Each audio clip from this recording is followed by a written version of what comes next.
2068. Here, when you talk of wine and spirits, we are combining both the off-license and even the distributors wine license shops. Nyandarua, we have 147 bar and restaurants.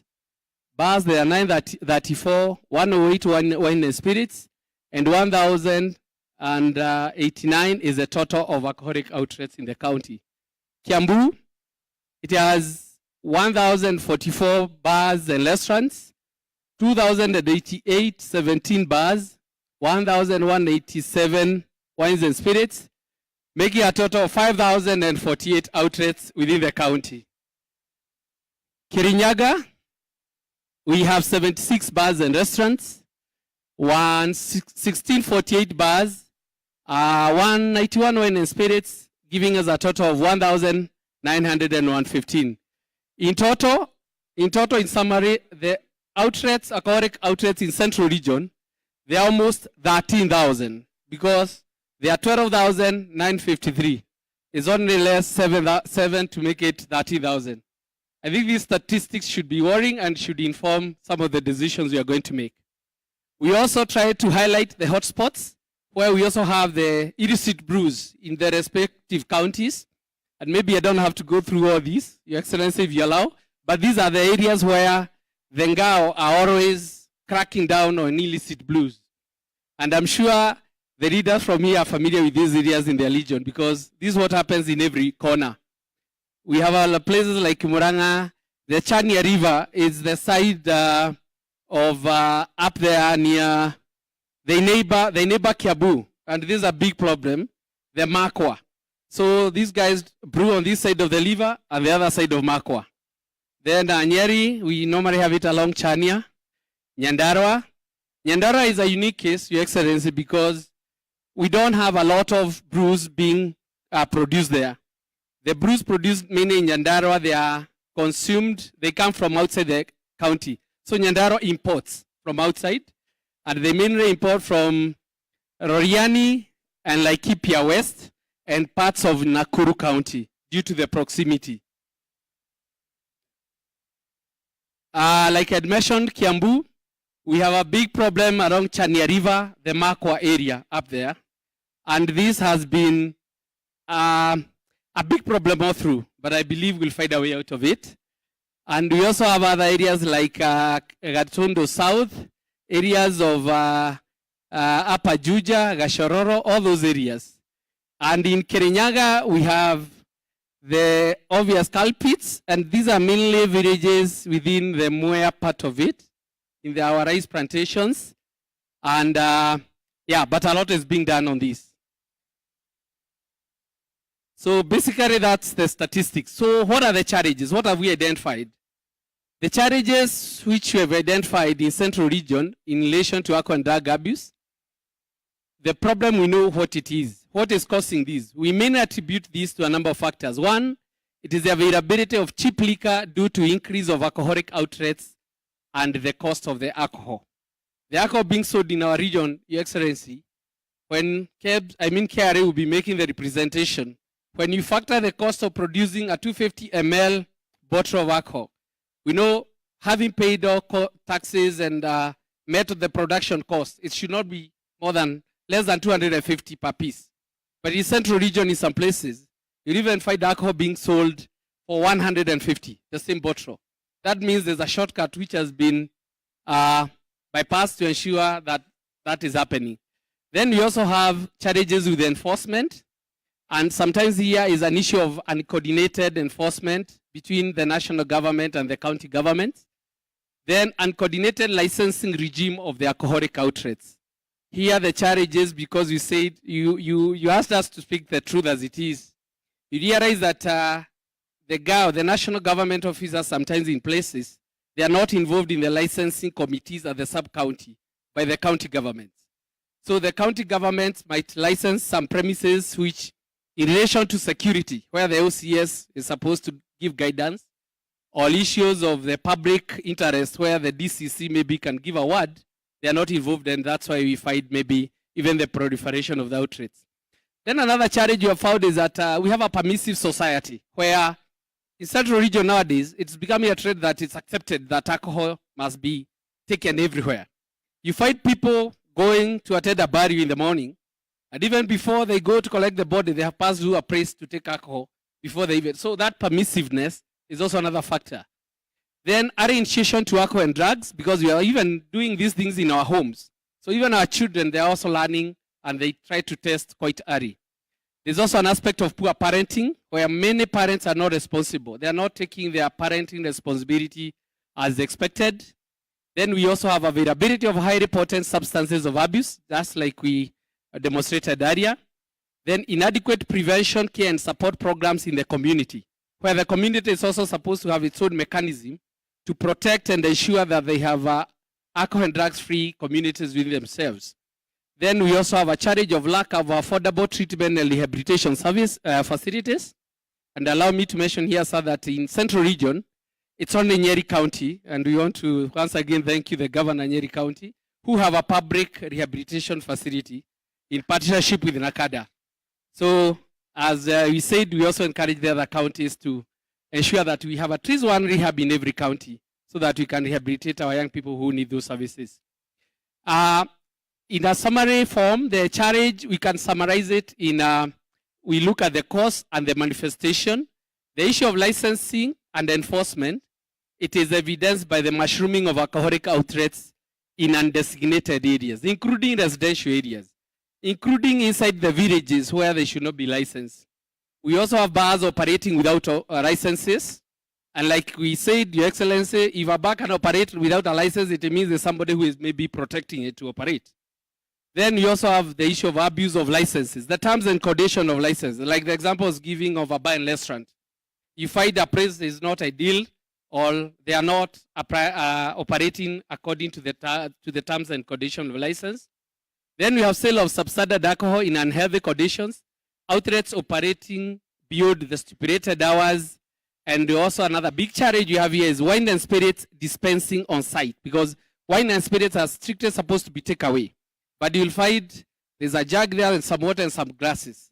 That 250 ml, two people can buy, they share, they take it there, they fresh, they call it fresh, and they go. That's also another big problem we are facing in the region. There's also another problem of corruption, where people pay protection fees. That's why you find bars which don't have licenses they're operating. You have issues of bribes to avoid closure and arrest. And another challenge, which is very also a big concern, is leakage of information during crackdowns. We organize a very good crackdown, but by the time you hit the ground, you find people have closed and have gone away because somebody among us is also sharing that information. Prosecution charges. Here we have cases taking too long to conclude. That's at the judiciary. Then exhibit samples analysis results taking too long to analyze at government chemists, because they always sent back to Nairobi. Then you have lenient charges and sentences and fines. And so these guys end up coming back. Anapelekwa kotini na analipa fine kidogo, and then they are back to the business. We also have a big challenge of the uncontrolled trade in ethanol and powdered beer. Here we have diversion of ethanol to manufacture substandard and counterfeit alcohol. Because most of the people who are doing this substandard and very low and lowly priced alcohol, they are mainly counterfeits. Then we have the challenge of portable spirits maybe controlling the market, illegal manufacturers, and availability of powdered beer to concoct illicit brews. But this challenge, I believe, has been addressed, and KEBS maybe will shed more light. Abuse of prescription drugs. Like we had said in the survey, we have another challenge now. Prescription drugs is also another big challenge. And how it's coming about, maybe if I may enumerate a bit, is like we find somebody has been chewing miraa a lot. And we know miraa is a stimulant. So you want some time to calm down, so you go look for a prescription drug, which is a depressant. So this is also another big problem which is creeping around in our region. Shisha, as we all know, shisha was banned by the Ministry of Health, but we also have it in popular apartments and also in homes and some kind of exclusive clubs. You find it there. This is another challenge we have in our region. Next slide. So out of all that, we also sat and asked ourselves, what can be done? What is the solution to these problems? And one, we are saying on issues of licensing, we are recommending formation of alcohol are county-based intergovernmental committees on alcohol and drug abuse control. A committee bringing on board the county government, the national government, and other players. And this committee should ensure that they monitor the issues of alcohol and will be making very, very frequent reports on the progress and the challenges. Then there's also another recommendation that we amend the regulation of the Alcoholic Drinks Control Act, ADCA, what is popularly known as Mutudo Law, to include and provide for a formula to determine the maximum number of alcoholic outlets to be licensed in a given area based on population density. This one was envisaged in the Act. Actually, I think Section 12A of Alcoholic Drinks Control Act has that bearing. But there's no formula such that we say like a place like Nyeri Town, with a given population, how many outlets can we allow? What's the maximum number? So I think that's something which we can ask our members of parliament to help us in that. Then counties, we're also recommending that counties to invest in research, prevention, and treatment and rehabilitation program from the liquor licensing fees. Remember, liquor licensing now is a devolved function. And Your Excellency, the challenge you have been facing in most counties and not only Central Region, liquor licensing fees are being paid into the ordinary county revenue fees. Whereas the Alcoholic Drinks Control had established a fund, where this money is supposed to go into a fund, which is supposed to support all alcohol control and rehabilitation programs. So that's another request we are putting across and a strong recommendation to the county governments.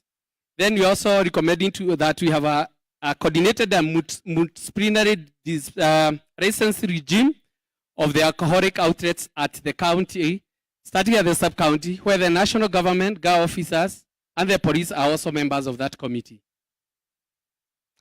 We are also encouraging and recommending that regular surveillance and enforcement continue. This has been happening all along, and we would like to bring on board both the national government and the county government, so that it does not look like it's a one side of government working. We bring everyone together. There's also another aspect of the Alcoholic Drinks Control Act. We are proposing that the county governments, because they have their liquor laws, they amend and they align their laws to the Alcoholic Drinks Control Act. And through that, they will now be able to establish the fund we are talking about. And Your Excellency, we believe if we have these funds with the counties will not be having challenges with resources to address issues of alcohol, because the funds will be ring-fenced and they only be used to address issues of alcohol control. We are also encouraging enhancement of community participation in the control of alcohol and drugs, including licensing. Here what we are talking about is even public participation in the licensing regime. Let the locals say in our given village we only want 1 or 2 bars, because they are the same people who we expect to come to these bars. We involve the community, and that way we believe it's going to ensure that they'll also have a say in what's happening within their communities.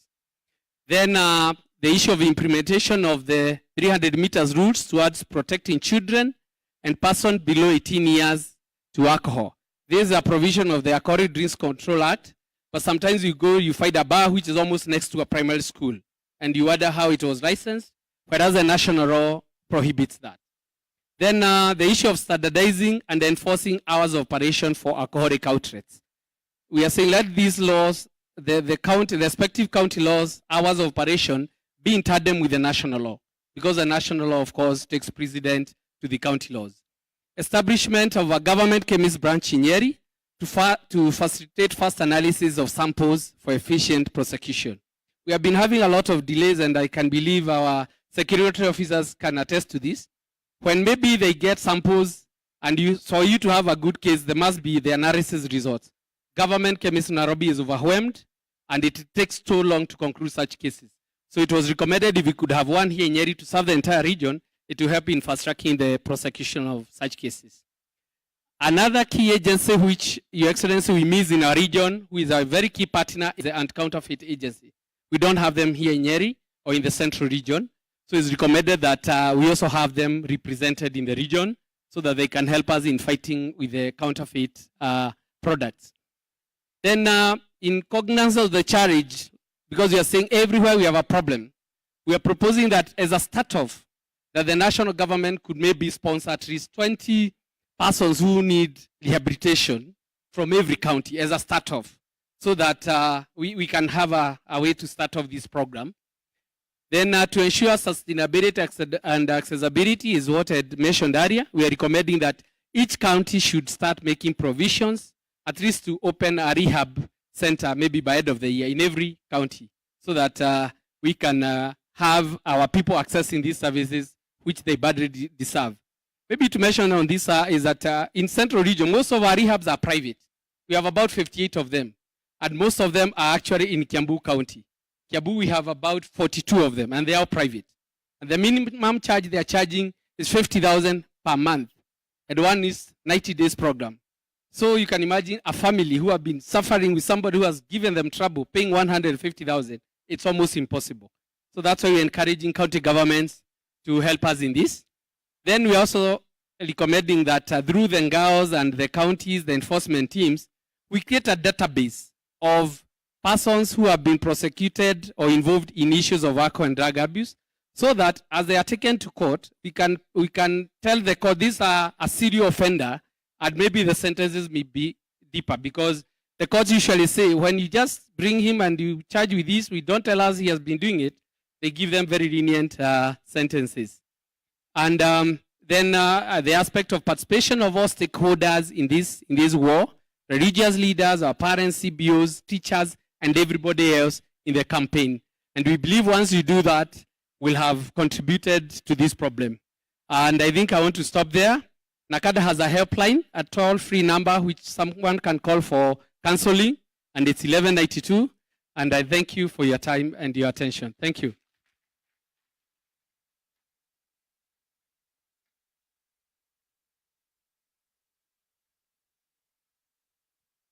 Thank you very much, Warui. Let us give him another round of applause. Thank you very much for giving us that enlightening exposure. I think it will form a very critical basis of our conversation when we come to the plenary. I now take this opportunity to invite a presenter who is going to share with us the Mulika concept. Karibu. As she comes, let us give her a round of applause. Because in this fight, we need partnership and coordination.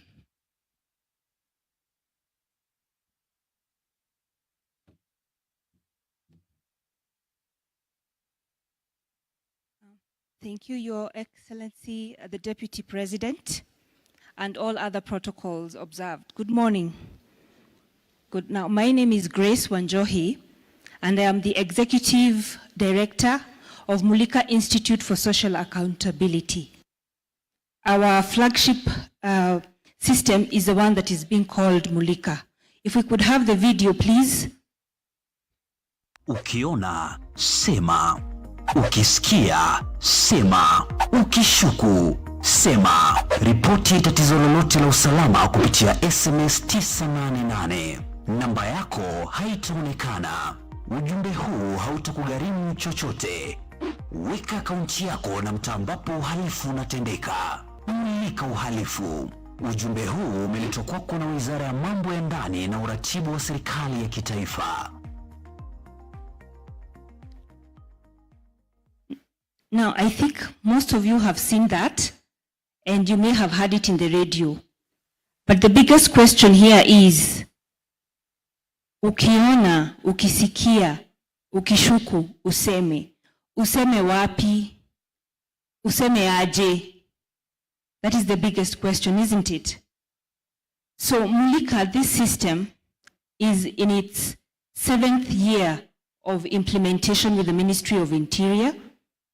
We were piloting. We have taken quite a bit of time because we lost elections for 2017, and then there was Corona, and then there was another election. So the process took longer than usual, but this project has gone through ideation, research and development, proof of concept, and now we want to scale. So we are testing and positioning for scale, and hopefully it will be with the Mulika Pombe project. So without further ado, I want to be able to demonstrate this, so I'll go very quickly. So this is how the system is working. The members of the public have been given digital platforms in which they can communicate to their service providers and their security managers. So the main objective of this platform is to facilitate citizen participation in national security and service delivery. So that is why it is Mulika Uhalifu. But again, we began with Pombe, I'll come to that.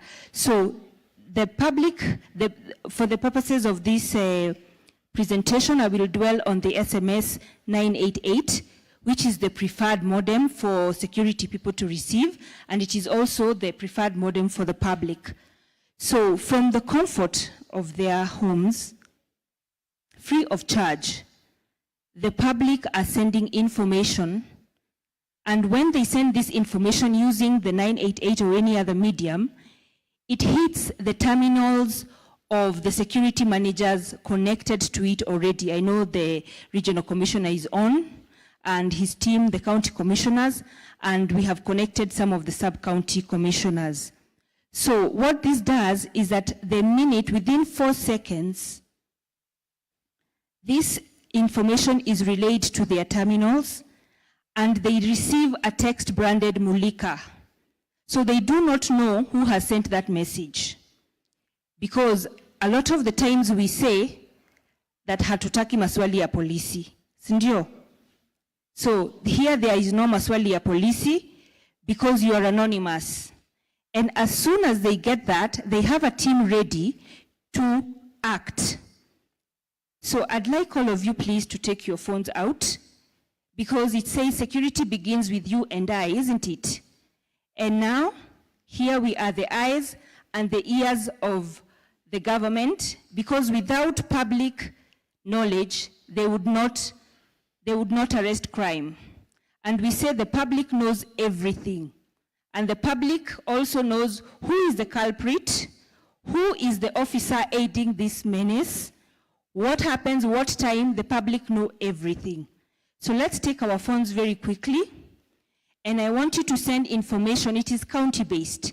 No county receives for the other. So I want, if you have information right now on any den of Changa that you know, or any den of illicit brew, or any brewer or criminal, please let's just try that so that I can be able to demonstrate further. So the SMS number 988 is free of charge. And the text will go this way. You will go like you are typing a text and you're sending to 988, and you will be able to say, if it is Kirinyaga, you say Kirinyaga, this and this is happening. I will have, because the RC is here, I will have him read just 1 or 2 messages that he's been receiving over time. So we are not having transmission this morning because tumenyonga, because we don't want the powers that be to receive irrelevant information. So once it goes through, just one person just lift up their hands so that I can say that I can at least know that we are together, then I can go to the next one. So you are sending to number 988 and it is anonymous. So right now the text is being received. They are coming already. Can you see RC? Okay, so I'm going to have him read when he comes later. But if you have one of those SMSs, there is a reference number. This reference number is going to take you to the tracker. If we could have the tracker, the slide with the tracker, the tracking system. No, there's the one that was online. Yes, there we are. So you are anonymous, you have texting information, and then this is the loop back, the tracker. Because the tracker is going to enable you, the reporter, to get feedback anonymously. And while we are getting feedback anonymously, is because we want to know what happened, but we don't want to be recognized. We don't want to be victimized. So there where you're seeing reference is where you put your reference number, and then you will see what is the response from the officers. And if you want, you can register with just your email, and you will be able to chat with this officer anonymously. And any officer will have a tag. It can even be the OCS, it can be the CS, it can be the PS, and you will see them and interact with them. And the reason is that a lot of the times when we are talking about crime, we are having very low reporting of crime from the public. It is understandable, the public apathy, because we say, ata ukireport, where does it go? But now here with data and leveraging on technology, we are able to get data and distribute it to a multi-agency of teams. So no agency is going to have a monopoly of information from the public. That enhances accountability and transparency. Because I know we say sometimes, maneno yetu inafichika. So here there is no kufichika, the cat is out of the bag. Here we have all the agencies that are supposed to be receiving, and we are also going to be sharing data with other stakeholders, with the governors, with NACADA, so that we are all together and we all do our part. So Mulika essentially is a monitoring and reporting system. So with the tracker, we are going further. We are going further and putting performance as a key performance indicator for the officer. Because if, for example, we have the service charter of the police, if we put it in there and classify it, so the managers here will be able to see that this issue was reported at this time and it was not handled the way it is supposed to be handled, what is happening. So that also will create interventions in the way that interventions that are relevant, and it is for all of that. So why this is a very interesting forum, because county-based, being led by the county commissioner, it was deliberate because we wanted them to actually take it up, manage it, and be able to incorporate this platform into their protocols. So yes, we began with Nakuru, but as you know, a digital platform, you can you can text from anywhere. So we have linked 47 county commissioners, the regional commissioners, and it is just because of funding. We'll discuss that when we come to scaling in-house, but we can connect up to, we would want to even connect up to maybe 120,000 officers. So because when you're talking about, when you're talking about security concern, it is also service delivery. So that is how we have come. Now, yeah, so the uniqueness is that the unprecedented acceptance. We have received over 500,000 issues. And when we say again, ukiona sema, ukisikia sema, ukishuku sema, I think we should expect about 1 million issues a day, seeing as there are more than 35 government functions, and also even the ones that are relating to Pompe and service delivery. So the public also are with us because, again, now there is the problem is not usually the information that we get from the public. The challenge here has been the responders, because Kenyans are innovative. There are very many systems out there. Kenyans do speak. It is where that information is going that is tricky. So when we have the responders taking charge of the information and saying we want to receive, and oh boy, don't they receive. They receive so much, even wrote in their own departments. They receive a lot of reports with officer misbehavior, and they have been able to sort it out. Because we all know that, again, as the public, we allege misbehavior. So these are the people that have taken charge. I want to also recognize, as I recognize the county commissioners, I want to recognize Bwana Nganatha, that is the county commissioner. I think he's now in Kiambu. He's the one who brought this and risked it. 7 years ago and says, let's try it. So I want to appreciate that officer. And so with the other officers that joined in, it was not by force. They have joined in, and then later it was later that Harambee House came in. So that is what I have. I'm going very quickly. We were given about 10 minutes to go. So where are we at with this platform? So we are willing, we want to expand it. We have done everything. So now it's only expansion. And that expansion will mean that we want to connect, we want to be able to handle 35 million Kenyans.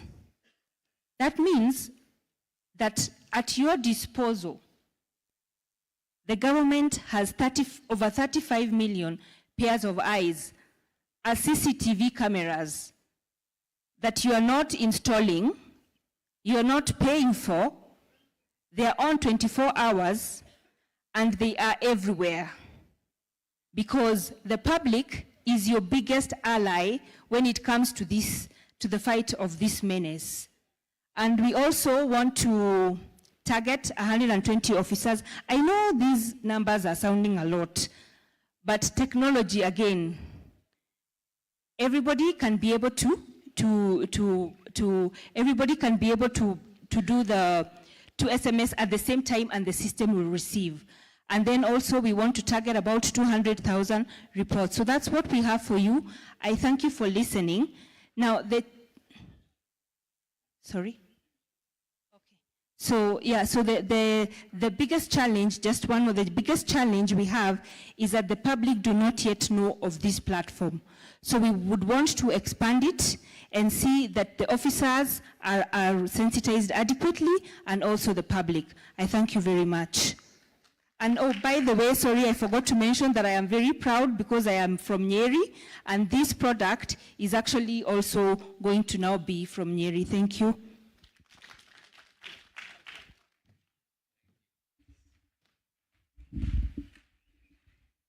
Thank you very much. Let us give her another round of applause. In fact, as I was sitting there, I've received 92 messages on various issues pertaining to Central Region. And normally what we do, I receive and channel them to the respective county commissioners for action. And this has been very effective. Our next presentation is going to be from the Ministry of Education, and I want to request that you take 5 minutes. Karibu, Madam Sabina. She is the Regional Director, Basic Education.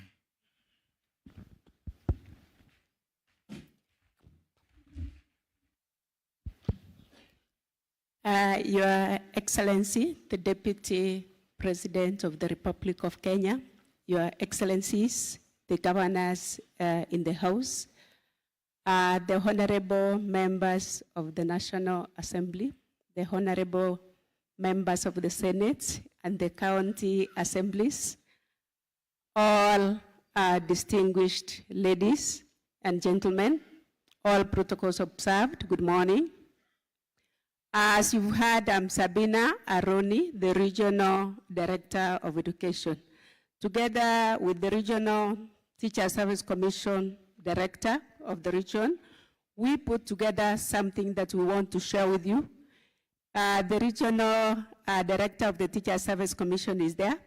So the information I'm presenting, we shared and said we want to share it with you in this forum. First of all, allow me to appreciate the Deputy President for giving us an opportunity even to share information that is very key and that will go a long way to improve the service delivery in the education sector. So we are saying that this is what you know, that this is a ministry in the government, but we have a vision that is the quality and inclusive education, training, and research for sustainable development. We have a mission to provide, promote, coordinate competency-based, equitable, learner-centered education, training, and research for sustainable development. So I want to say that education, as all of us know, is key in the development of any society. But we are saying there would be issues like the drug use and abuse that may hinder the full realization of desired outcomes for all learners, because we said the government wants to provide education for all learners, may they be from poor backgrounds or rich backgrounds or whichever background they come from.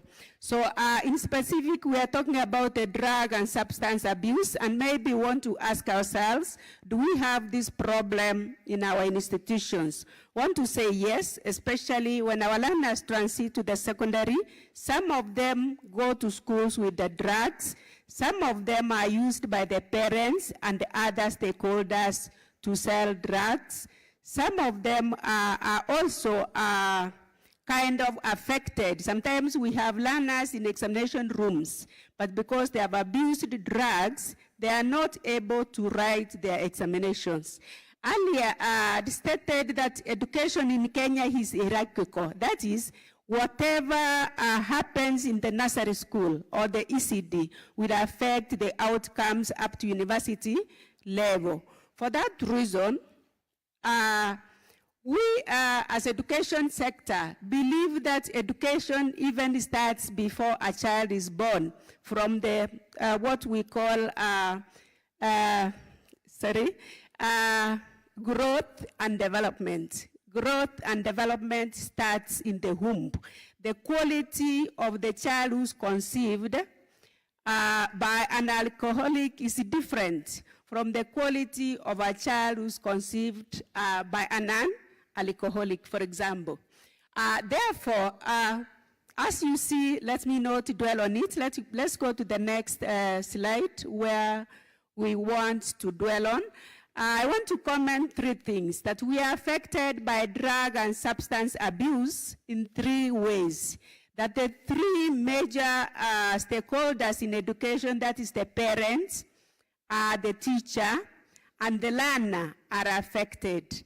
The parent is the financier, is the role model, and at the same time, is the person who will enable a child join early. Because if it's a youth can go to school without the parents through the support of others. But they may not be able to go early enough because their parent is an alcoholic.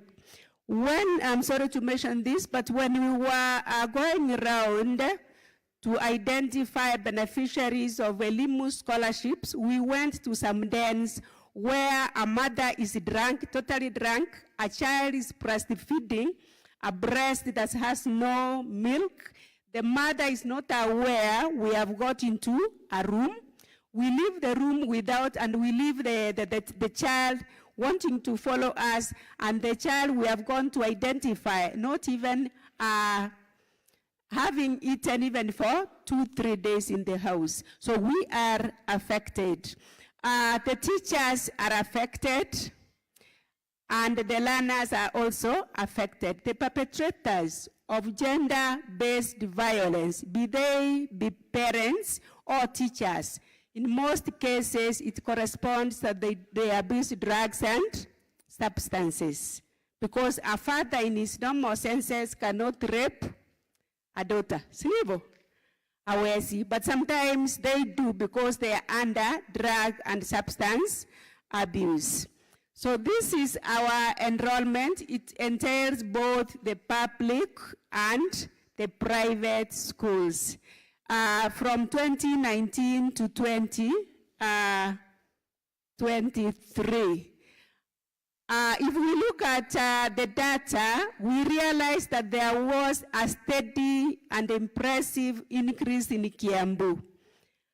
We were maybe stipulating that Kiambu is cosmopolitan, meaning that maybe even people from other parts of Kenya are staying in Kiambu, or some people from Nyeri and other parts have moved to Kiambu.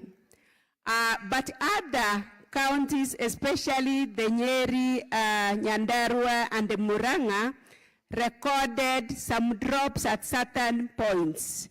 We also reasoned that in the 2020-2021, we had COVID-19. Maybe some parents withdrew their learners because they are young to stay home, and then they took them back to school for reasons we may not tell. We are only able to account for this information, but we are not able to say in the village what happened in the village to hinder learners from coming to school to enroll.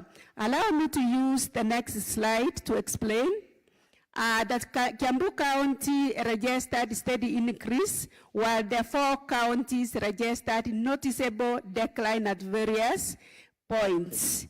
Note the decline of Nyeri, for example, between 2022 and 2023, which is 5,649. Note the decline of Kirinyaga of 883 between 2019 and 2020. We also note the decline of Nyandarua from 2022 to 2023, which is 3,501. And then we also note for Muranga, which is 1,718. However, when we look at the primary school enrollment, the decline is marked in Muranga and Nyeri for the primary school enrollment.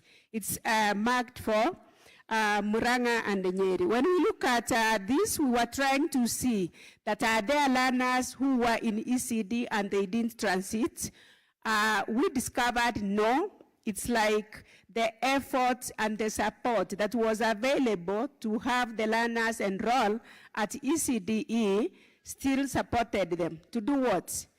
To continue with their primary school education. If we move to the recommendations, the Ministry of Education recognized that we have a problem with the drugs in schools. And we are told when we interviewed the secondary school learners, some of them tell us they started in standard 5. So as early as standard 5, they are abusing. So there is a policy that NACADA assisted the Ministry of Education to develop. It's our request, it's our recommendation that this, the implementation of the recommendations of that guideline be implemented with the county governments, ministries, departments, and agencies in collaboration.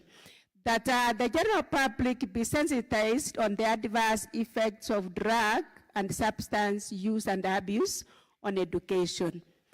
We also recommend mentorship programs for learners from homesteads affected by drugs and substance abuse, because the education sector does not want to lose any, even if they are drunkards. We are having a problem these days because we tell principals, we tell head teachers, you can't expel, because you expel them, they go to society. There is nowhere they are going to go, because if they go to society without education, they'll be worse.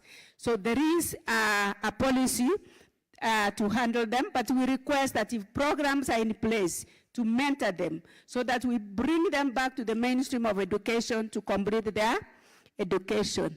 Then we request that there be established at least one rehabilitation facility in each county to cater for parents, teachers, and learners who are affected. We also recommend that further research be carried out, because we cannot explain these figures at school level. Further research be carried out to establish the cause of the decline. So I want to thank you very much. That is the end of the presentation. Thank you, sir.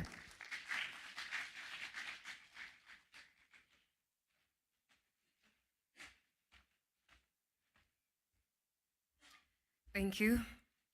Regional Director Education in Nyeri County.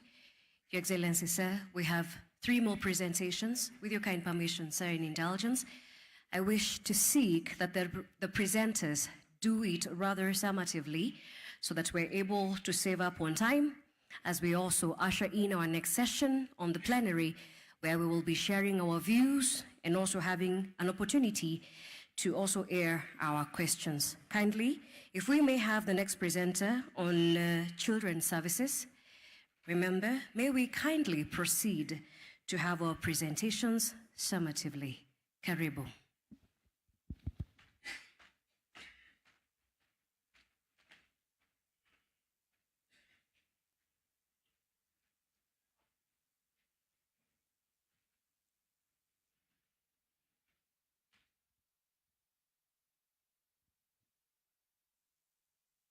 Thank you very much. Your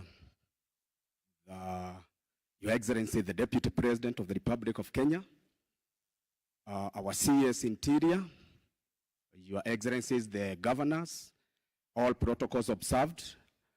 My name is Kongo Mwaniki from the Directorate of Children's Services, and I will give a very, very brief presentation painting the image of the kind of children we see and the kind of ravages that drug and alcohol abuse has had on families, particularly in our region.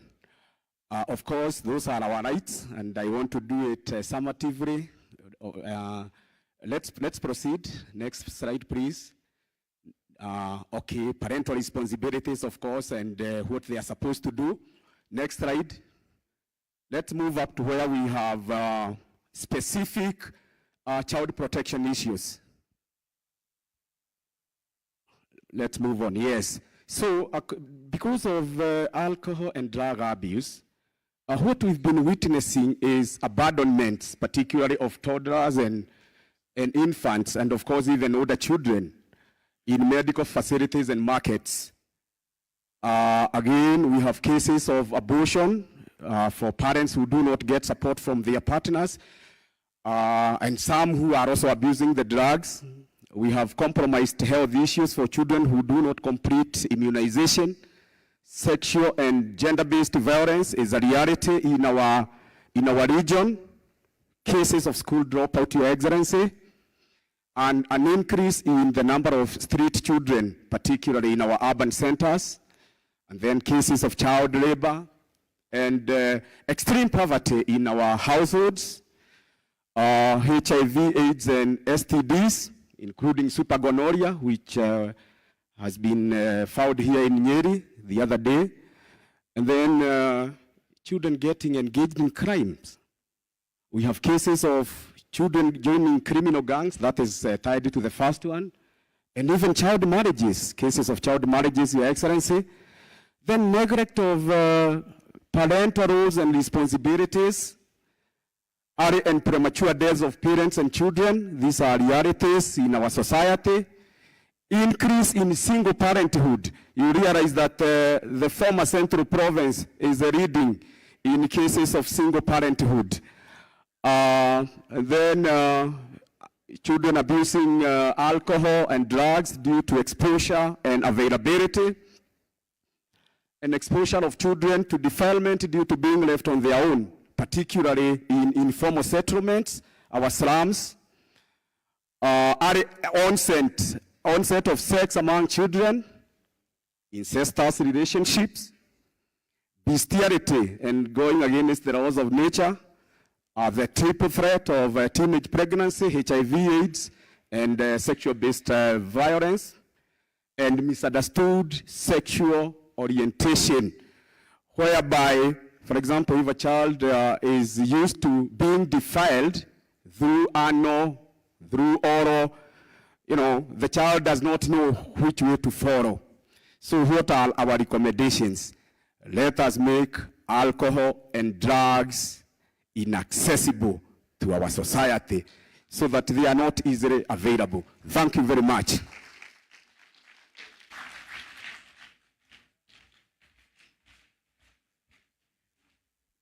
Thank you very much. Let me call upon the DCI, Mr. Oburu, Central Region.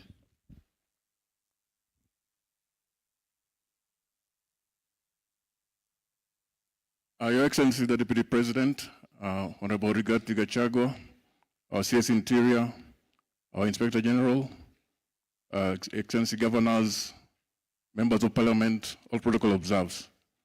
My name is Bethuel Waweru Oburu. I am the regional DCI, Central Region. I'm just going to take you through a very quick slide on the effects of drugs and alcohol abuse in relation to crime. Because this is a societal problem, we have noticed that there's a relationship between abuse of alcohol, drugs, and certain crimes. So, as you can see there, we have homicides, and homicides include murder and suicides. These are very prevalent. And if we had been allowed in that homicide category, I was wondering where to place sudden deaths, because we also get reports where people die after consumption of alcohol. Some people lose eyesight. So it would be important if we'd have heard the people from the Ministry of Health to give us that correlation between those deaths which occur. As you can see, in 2021, we had fewer cases than in 2022. So it's showing an increase. That is suicide, murders, which are very prevalent because of abuse of alcohol and drugs. Then you go to the second category of crimes, which is sexual gender-based violence. As my previous presenter has just alluded to, we have there rape, we have defilement of children, which is very prevalent. We have unnatural offenses. He has also mentioned that. But it is significant to note in 2021, we had 273. At 2022, you can see the increase. It shows that there's something which is going on. And already at this time of 2023, up to March, we're at 156. Where will we be at the end of this year? If we don't control the consumption of alcohol and drugs, Your Excellency, we might have a different problem in this year. In trafficking, we're talking about trafficking in hard substances, that is heroin, cannabis sativa, and other prohibited drugs. You can see in 2021, we had 981, but a significant increase in 2022. And right now, we're at 475. Up to March. We have not concluded the year. Related to abuse of drugs and alcohol, we've had cases of arson where people go burning houses for no reason. They burn their parents' houses. These are the young boys and burning their houses of parents after a disagreement because of consumption of alcohol and drugs. Your Excellency, we need to address that issue. And I'm glad you've got our political leaders so they can see the effect. Illicit brews, those were cases reported. There was significant reduction, but it is increasing. Now we are at 168 as at March. We've got accidents when people drive vehicles under the influence. We can assume, but people drink and drive. And we're told when you drink milk or water when you're driving. 2022 is significant to me because it is a year when everything was getting higher. At 158, most of these were fatal accidents, Your Excellency. So we need to address that issue. Another crime which is associated with alcohol abuse, Your Excellency, is assault. When people drink, they tend to fight. They maim themselves. Some will cut their fellow people, colleagues with knives. Some will fight, affray, because of disagreements in places of drinking. But the most significant thing to note here is, Your Excellency, that these people will graduate into bigger criminals in future. And there's one which I didn't put there, but I think I should mention, is the issue of mugging. Because mugging now is also related, because when the young boys and girls don't have money, they start walking the streets and mug people so that they get money to go and buy drugs and alcohol. Next slide, please. So what have we done? We have taken people to court, and you can see those are the cases. We have netted about a ton of bang. We have netted about 14,000 liters of illicit brews. We have taken so many people to court. And we are working closely with KRA and counterfeit agencies, and NACADA was here before, and also KEBS. The next slide. These are some of the bangi which these are cannabis sativa, which we netted in various parts of the region. These are the second generation alcohol which have been seized. You see, they pack them in crates. You can think the normal beer produced by either Kiroche or VIBL. But actually, these are, you can see the equipment they're using to distill and package. They've got the counterfeit stickers from KRA and most of those. So what are we intending to do? Some of these things we are doing are intelligence-led raids. But the most important thing I wanted to talk about here is sensitization. Your Excellency, it is important that religious leaders are here. We need to organize sensitization among religious groups, that is churches and mosques. As I was thinking about this presentation, I thought about when we were growing up. I'm a Protestant. I'm a Christian. And when we were growing up, we used to have the Sunday school, where we were taught the doctrines of Christianity. Then we go to baptismal classes, where we are taught by the priests. Then we go for confirmation classes. And during those classes, what we were taught was how to be obedient and how not to get into certain vices.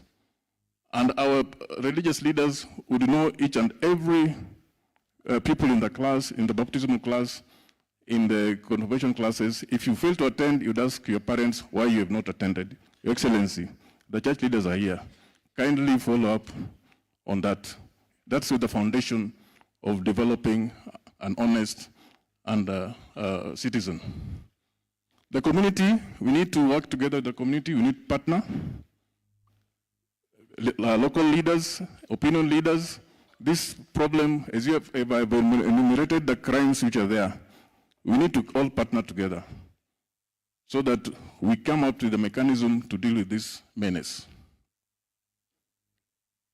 We have planned visit to learning institution, Your Excellency, because we have noticed that when these students get back to school after closing or opening date, the influx of drugs. The children's officer here, education officer, has already mentioned that. We are planning that in future, we assist them with K9, that is the dogs, the sniffer dogs, Your Excellency, on request, so that we go and sniff the baggages, so that we ensure that no drugs get into the learning institutions. We have very good collaboration with the tertiary education institutions around, the universities, where we are in constant communication and we share a lot of information with them, Your Excellency. We have an interregional collaboration in that the neighboring regions like Eastern, Rift Valley, and Nairobi, we share intelligence so that we ensure that most of these drugs coming in from outside the region of Central, we can be able to intercept and bring the culprits to book. We have meetings with the criminal justice system, the judiciary, the ODPP, so that the challenges which have been mentioned by NACADA, we are trying to address them through our court users committees, so that when criminals are taken to court, they get the punitive sentence which is prescribed by law, Your Excellency. So on that point, we are working closely in collaboration. Your Excellency, the bottom line here is partnership. We need to partner with the county government. We need to partner with the politicians. We need to partner with the local leaders. We need to partner with everybody. And that is why we are here. So when we finish this deliberation, let's come with solutions which will assist us to counter this menace. Because if we don't, then we'll be fighting a bigger monster than it is today. Thank you for your kind attention.